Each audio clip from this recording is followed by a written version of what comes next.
Assalamualaikum warahmatullahi wabarakatuh. Perkenalkan, nama saya Nurulila, NPM 19140112, Prodi PGSD, mata kuliah PKN kelas tinggi. Video kali ini mengenai buatlah media pembelajaran yang cocok sesuai dengan KD masing-masing. Terangkan media apa yang dibuat di dalam video. Media pembelajaran adalah alat-alat bantu yang digunakan untuk menunjang pelaksanaan proses belajar mengajar melalui dari buku sampai penggunaan perangkat elektronik di kelas.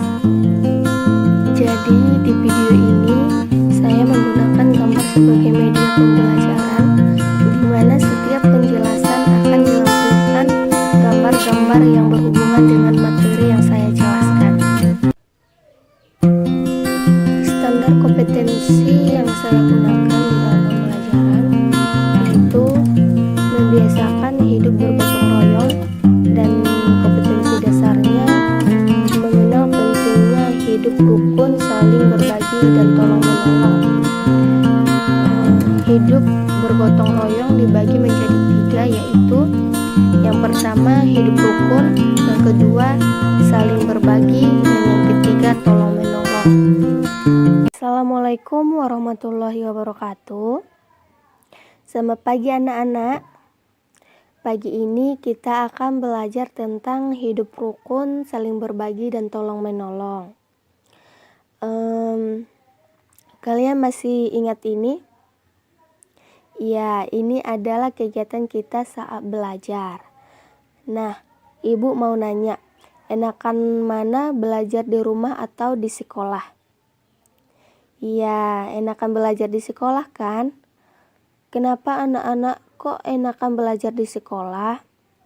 Kalau kita belajar di sekolah, kalian akan belajar lebih dari ilmu pengetahuan. Kenapa?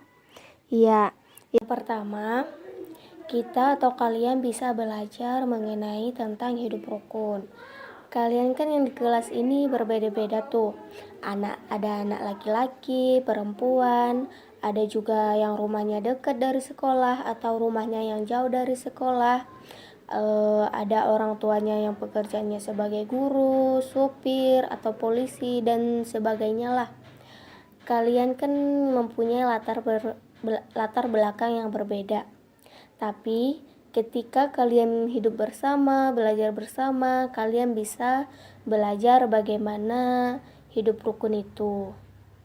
Nah, jadi anak-anak kalian bukan hanya dapat ilmu pengetahuan saja. Tidak hanya mendapatkan ilmu matematika, ilmu PKN, ilmu ilmu bahasa Indonesia dan sebagainya lah. Tapi kalian bisa dapat lebih dari itu. Yang kedua, kalian bisa belajar tentang saling berbagi. Gimana ya anak-anak? Ketika kita saling berbagi, itu kita akan dapat pahala. Kita dapat ilmu dan juga mendapatkan pahala. Enak kan? Nah, kalian juga bisa belajar mengenai tolong menolong.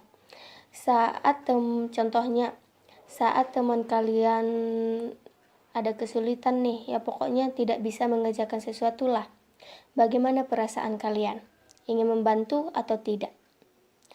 Misalnya, itu temanku lagi tidak membawa pensil itu. Ini biar aku pinjamkan. Misalnya gitu.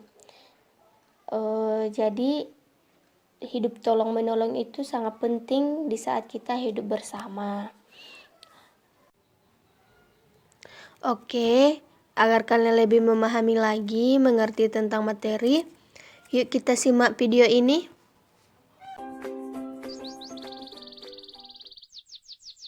Pada suatu hari di pagi yang cerah, seperti biasanya, Diva pergi ke sekolah. Diva berjalan kaki dari rumah sampai ke sekolah, karena jarak yang ditempuh tidak terlalu jauh.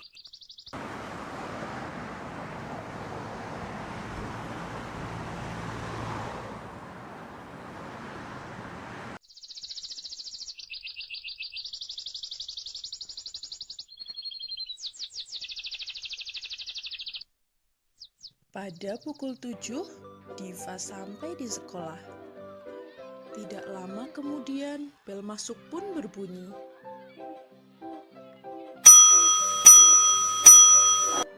Diva dan teman-temannya masuk ke kelas dan mengikuti pelajaran seperti biasa. Ibu guru memulai pelajaran. Pada hari itu, materi yang disampaikan tentang arti tolong-menolong.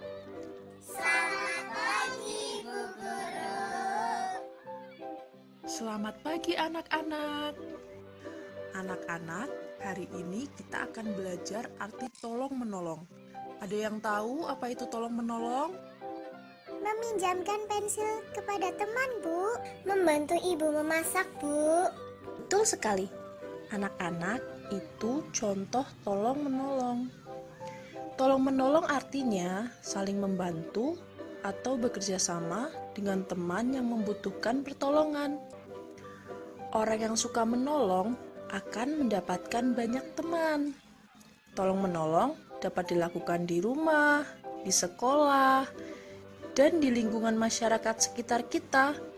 Jadi, anak yang suka tolong-menolong akan disayang Tuhan, orang tua, dan teman-teman. Mengerti anak-anak? Mengerti, Bu.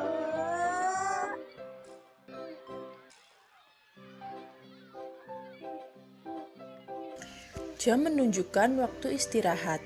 Bel tanda istirahat pun berbunyi. Diva dan teman-teman keluar kelas untuk bermain dan memakan bekal yang mereka bawa. Saat Diva mengambil bekal, tiba-tiba Diva melihat Lulu duduk terdiam. Lalu Diva menghampiri Lulu dan bertanya, Lulu, kenapa kamu duduk sendiri? Kenapa tidak bermain bersama teman-teman? Kamu sakit? Tidak, Diva. Bekalku tertinggal dan perutku lapar, Diva. Oh, jadi begitu. Ya sudah, ayo kita makan bekalku bersama-sama. Terima kasih, Diva. Akhirnya, Diva membagi bekalnya dengan Lulu, dan mereka pun makan bersama-sama.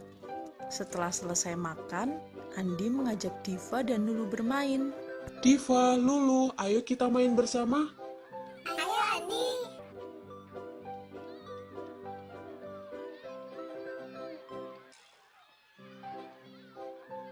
Saat mereka sedang asik bermain, tiba-tiba Andi terjatuh dari ayunan. Aduh.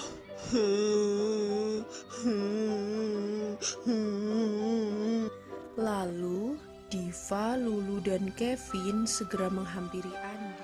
Andi, kamu tidak apa-apa? Aduh, kakinya Andi berdarah. Ayo kita bawa ke UKS. Nggak usah ditolongin lah, kan dia jatuh sendiri. Jangan begitu, Kevin. Kan kata ibu guru kita harus saling tolong-menolong. Iya, Diva betul. Kata ibu guru kan kalau tidak saling tolong-menolong tidak punya teman. Kevin mau kalau tidak punya teman.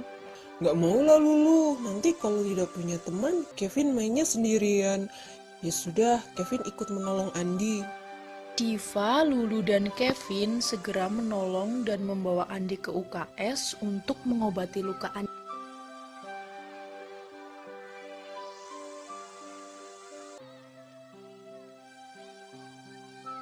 Aduh. Sakit. Sini Andi, aku obati dulu lukanya biar cepat kering.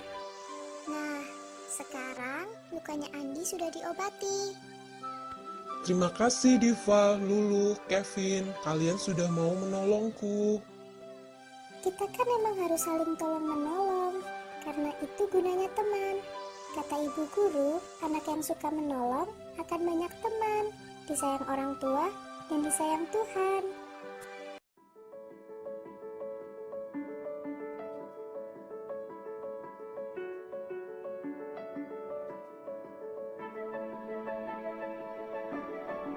Lanjut ke materi kita ya.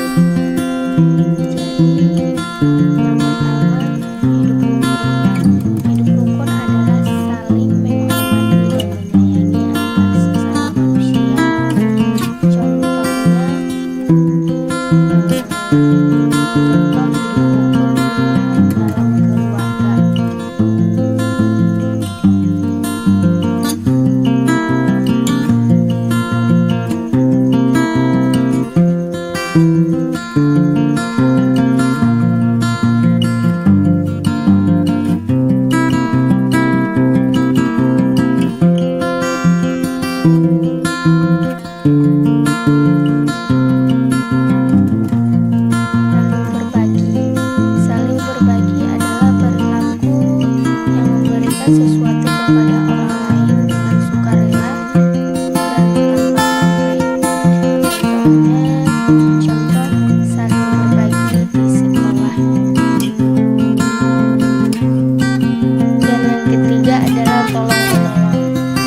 memberikan bantuan ke